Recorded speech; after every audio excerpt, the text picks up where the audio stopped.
rising. All right, let's go. Fire it up.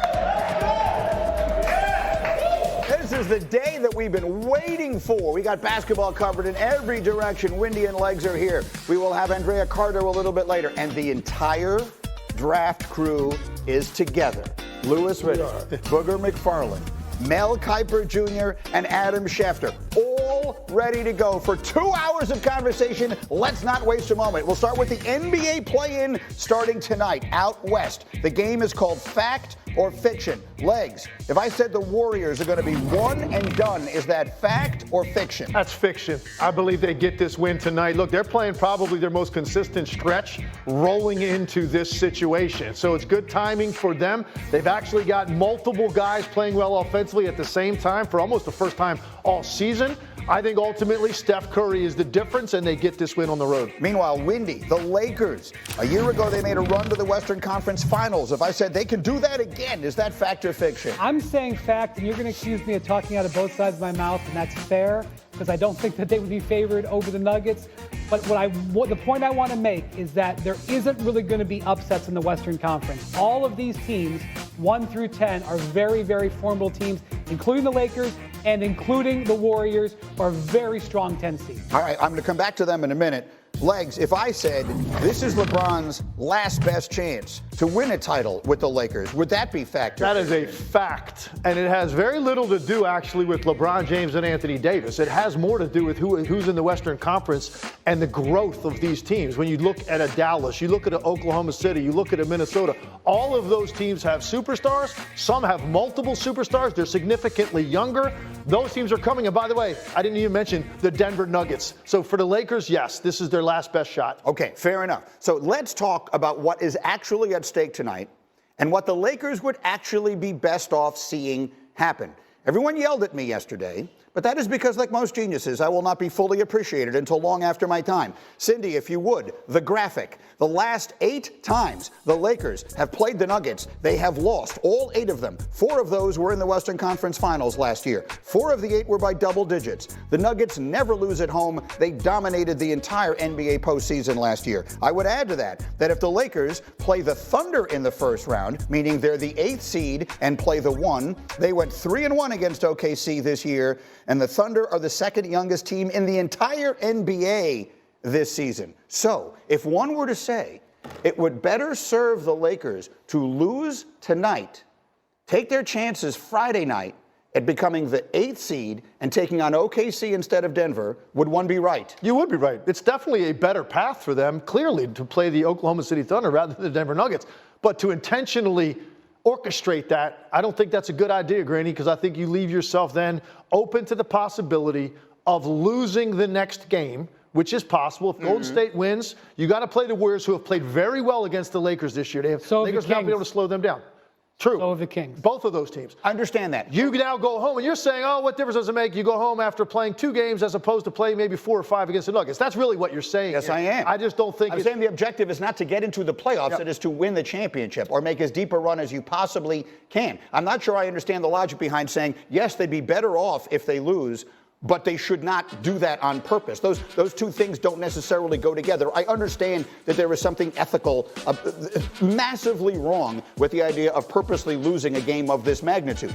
I am simply saying there's no question it better suits them long term to lose tonight than to win. You're talking about a guy with the psyche of LeBron James, with the career that LeBron James has had, ducking an opponent intentionally, and what I mean by that is not putting yourself in a position where anything could happen in a one-game situation, right? Foul trouble, somebody rolls an ankle, Anthony Davis goes out of a game, which happens quite often, and now you lose that 9 to the winner of the 9-10, and you're going home rather than take your chances with LeBron James and Anthony Davis against the Denver Nuggets, catching them early in the playoffs. I just don't think LeBron James would have the mentality, let's intentionally throw this game or not play, whatever it may be, to guarantee we don't have to play Denver. Logically, you can make a strategic point about why losing this game would make some sense, but I think practically it's not something that the Lakers would do. Number one, what's the most important thing for the Lakers? Doesn't matter who they're playing. The most important thing is health of LeBron and Anthony Davis. They win tonight, they get 3 days off. Plus, I think beating Denver is a tall order. I don't think the Lakers will probably be able to do it, whether it's now or it's in a month. But if you're going to play the Nuggets, historically, they do play their sort of lesser basketball in the playoffs early. You catch them later in the playoffs, I think you have got less of a chance. You catch them, especially if you're in a little bit more of a rhythm, you might have a chance to steal a game in Denver in game 1 or 2.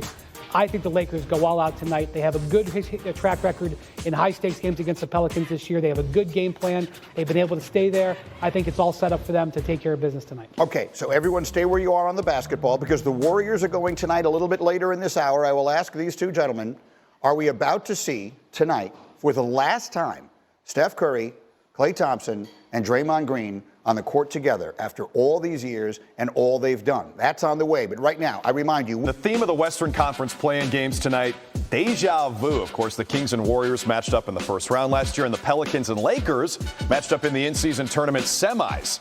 They also played the regular season finale Sunday. LA won the game, but Anthony Davis left in the fourth quarter with a back issue. Dave McMenamin in the Big Easy with the scoop on the Brow's bulky back. The Lakers had the day off on Monday, opting to let their players have a day off of their feet, and instead come together at a hotel ballroom in New Orleans for a team meeting and film session.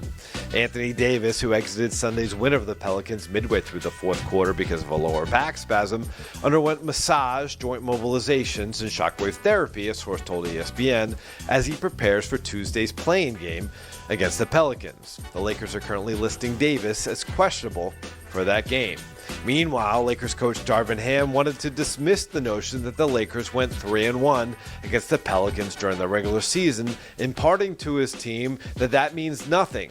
Now they're playing a Pelicans team with their playoff lives on the line. In New Orleans, I'm Dave McMenamin, ESPN.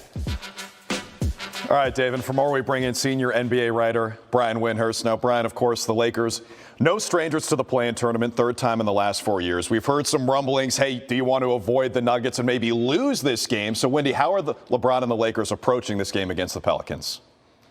Well, they've had great success in the regular season in the two high-stakes games that they played against New Orleans. And one of the ways they were able to do that was really hold down Zion Williamson.